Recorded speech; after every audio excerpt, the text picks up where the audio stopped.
In the name of God, hello and welcome. I'm Ali Reza Madadi and you're watching IRIN in English News, coming to you live from the Iranian capital, Tehran.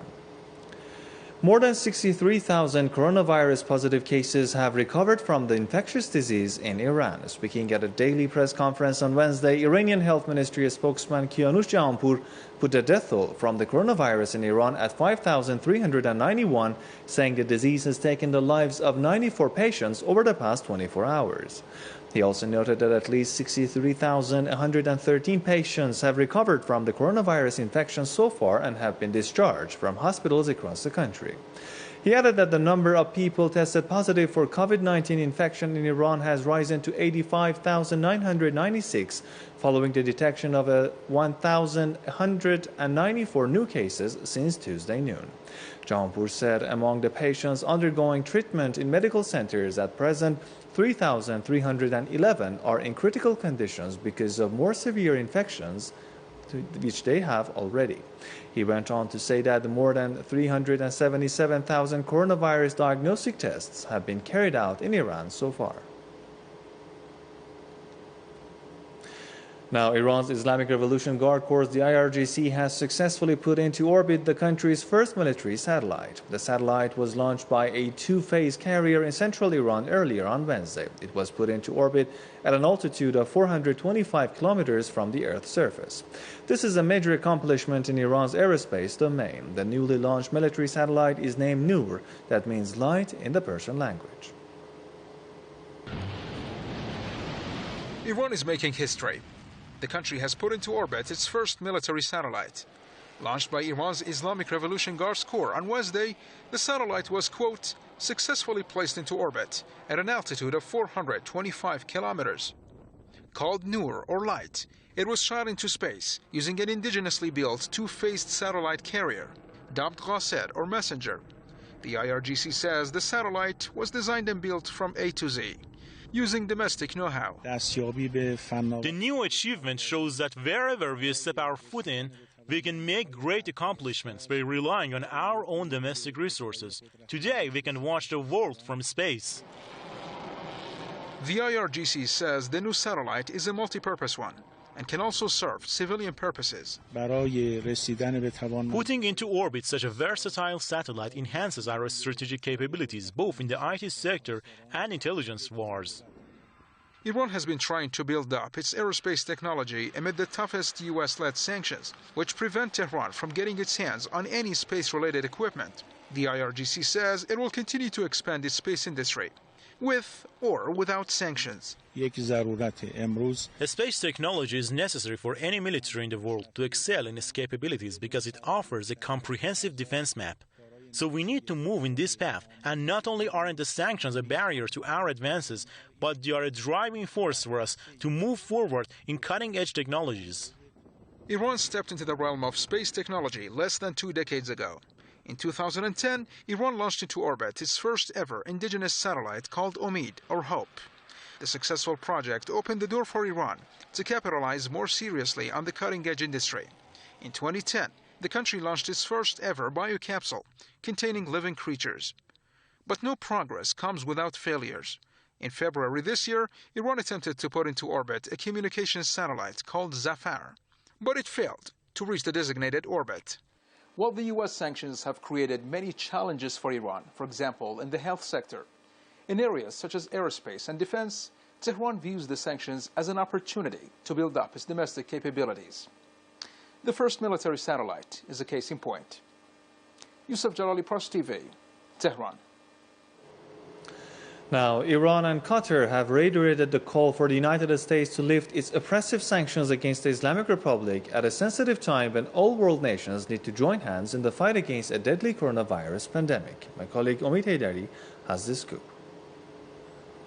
In a telephone conversation with Qatari Emir Sheikh Tamim bin Hamad Al Thani on Tuesday, Iranian President Hassan Rouhani denounced Washington's restrictive measures enforced against Iran as a breach of international law and humanitarian principles. Rouhani further said, at this particular juncture, all countries in the world must stand together to fight the coronavirus and adopt a clear stance against the U.S. hostile actions. Elsewhere in his remarks, Rouhani referred to the measures measures adopted by Iran to contain the virus spread and treat COVID-19 patients, expressing Tehran's readiness to transfer its experiences to all the states, especially Qatar, as a friendly and brotherly country.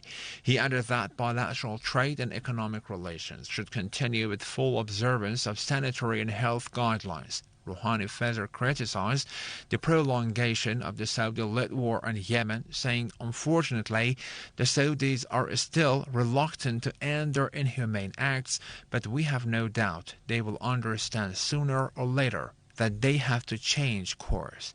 Sheikh Tamim, for his part, criticized Washington's brutal economic sanctions against the Iranian nation and called for them to be lifted. The Qatari leader said, "The world is today standing at a critical juncture amid the pandemic, and that all the states are required to adjust their policies to the new conditions." He also wished health for Iranians and all Muslims across the world and called for closer cooperation to rein in the respiratory disease. The Qatari Emir also underlined the need for boosting Tehran-Doha economic ties, expressing hope for ceasefire in Syria and Yemen, as well as collective efforts to resolve regional problems. In separate news, the President of Iran and the Sultan of Oman emphasized the necessity for regional cooperation to ensure peace and stability in the region. In a telephone conversation with Sultan of Oman Hissam bin Tariq Al Said, President Hassan Rouhani pointed to the tough conditions in the region and the world due to the outbreak of the novel coronavirus, and stressed the need for collective action by all countries in the fight against the disease. The President also voiced Iran's readiness to provide the friendly and neighboring state Oman with the experiences and achievements in the battle with COVID-19 and to offer whatever assistance necessary. Paying tribute to the late Sultan of Oman, Qaboos bin Said, the Iranian president wished the new Sultan success and expressed hope for closer ties between Tehran and Muscat during Sultan Hissam's tenure. Highlighting a rise in the volume of trade exchange between Iran and Oman over the past recent month, Rouhani emphasized the necessity for the expansion of relations in all fields. He further commended Oman for its cooperation in measures regarding the peace initiative proposed by Iran, known as the Hormuz Peace Endeavor, HOPE, stating, "We are fully prepared to act in line with that initiative or any other initiative that would leave the crisis management of the region in the hands of the regional countries." Expressing hope for closer interaction between Iran and Oman and their cooperation on the bilateral and regional issues during Sultan Hissam's tenure, Rouhani congratulated the Omani people and government on the beginning of the holy month of Ramadan. For his part, the Sultan of Oman hailed the close and amicable ties with Iran, saying, "Our relations are historic, and I give an assurance that such ties will continue like they were under the Sultan Qaboos' rule." The Omani leader also stressed the need for the enhancement of ties between Muscat and Tehran in all arenas, adding that the implementation of the previous agreements would be to the benefit of both nations. Sultan Hissam praised Iran's stance and policies on establishing peace and stability in the region and ensuring security of the Strait of Hormuz, adding, "We must all try to keep the region away from any war and warring incidents." And finally, a new United Nations report on food crisis has warned that global hunger could become the next big impact of the COVID-19 pandemic. Over a quarter of a billion people are at risk of being pushed into the brinks of starvation if swift action is not taken accordingly. On Tuesday, the Global Network Against Food Crisis, an international alliance of United Nations governmental and non-governmental agencies, released a new edition of its annual Global Report on Food Crisis. The report shows that 135 million people across 55 countries and territories experienced acute food insecurity in 2019. Conflicts, weather extremes and economic disruptions have been indicated as the key drivers that pushed tens of millions of people in West Asia, Africa and Latin America into acute food insecurity. Not only due to the brutality of conflict, climate extremes and economic shocks. Now, the most fragile places in the world are also faced with severe consequences of the COVID-19 pandemic. This unprecedented health urgency threatens to further aggravate the already difficult situation of those affected by the existing humanitarian crisis. The UN and other experts have warned that the COVID-19 crisis will put more than 250 million people on the edge of starvation unless swift action is taken soon. Vulnerable communities already grappling with hunger or other crises are already seeing the effects of the economic shutdown that has sent the world spiraling into recession. The more one country depends on food imports, the more it becomes vulnerable if there is a food price hike. Take Yemen, for instance. This country, where 90% of the food supply is imported, is very much on the edge with its 15.9 million population.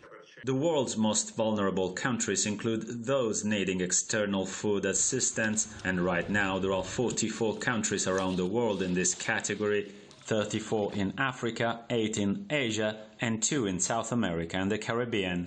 According to the report, there is no need for the world to panic at this stage, as there is enough food for everyone globally. However, only if policymakers around the world take timely action, a health crisis won't be turned into an entirely avoidable food crisis. Max Civili, Press TV, Rome.